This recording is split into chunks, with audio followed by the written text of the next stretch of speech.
Okay, welcome everybody to your online practical this Friday. Today we're going to be looking at basic bread rolls shaping and flavouring.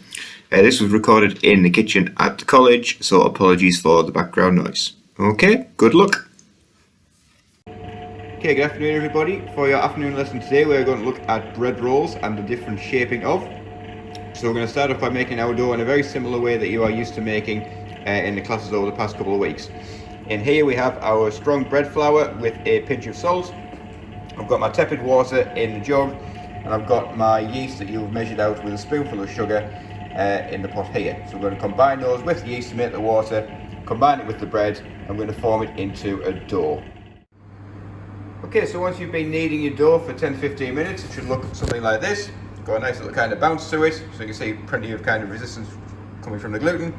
And all I want to do is let it prove, so to prove it at home, because you won't have a rationale with a proving mode. All we want to do is oil a bowl, or indeed a little bit of flour, place the dough into the bowl, cover it with cling film or a damp cloth, and we're going to leave it to prove for about 45 minutes. So while it is proving, there is literally nothing you can do, and this is while preparing some flavourings for your bread, so you can go and have a cup of tea or something. Okay? Okay, so after it's been proving, it should look something like this. Nice and kind of light and airy. What I want to do is knock it back, so it kind of goes down to its almost original shaping. Just to knock out any of that immature air that we've got inside of it. And once we've done that, we're going to break it down into even dough balls. If you're using your scales, then approximately 30 grams in size.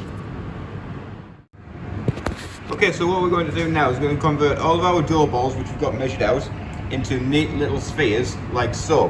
Okay, so to achieve this, take one of our dough balls and effectively slap it down really hard. You slowly move your hand in a circular motion, and it really squashes the bread down. Now all we're going to do is start cupping our hand up a little bit to create a little dome, and as we shape it, tuck our thumb underneath so we get a neat little circle like so. Okay, so one more time, take your dough ball, squirt it down, roll it in a circular motion, slowly raising my hand up. You get a nice little neat dough ball where all of your folds should be at the base. Okay? And just repeat that until you get all the way through all of your dough balls.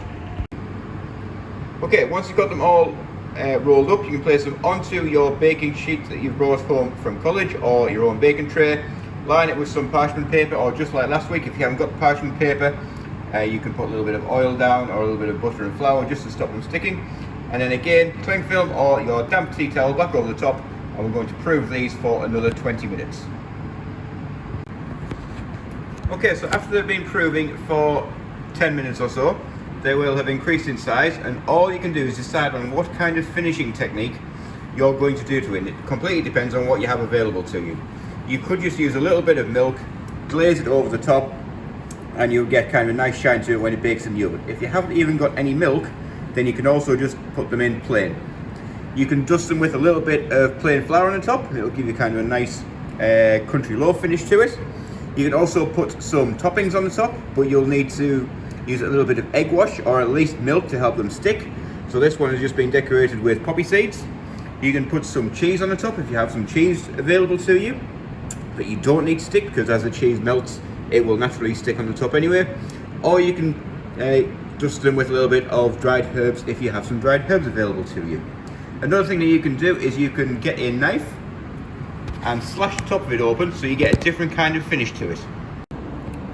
So when they're in the oven, guys, they want to be in for approximately 15 minutes, cooking at 180 degrees Celsius until they go nice and golden brown. These are about halfway through the bake, where they just need a little bit more colour on them.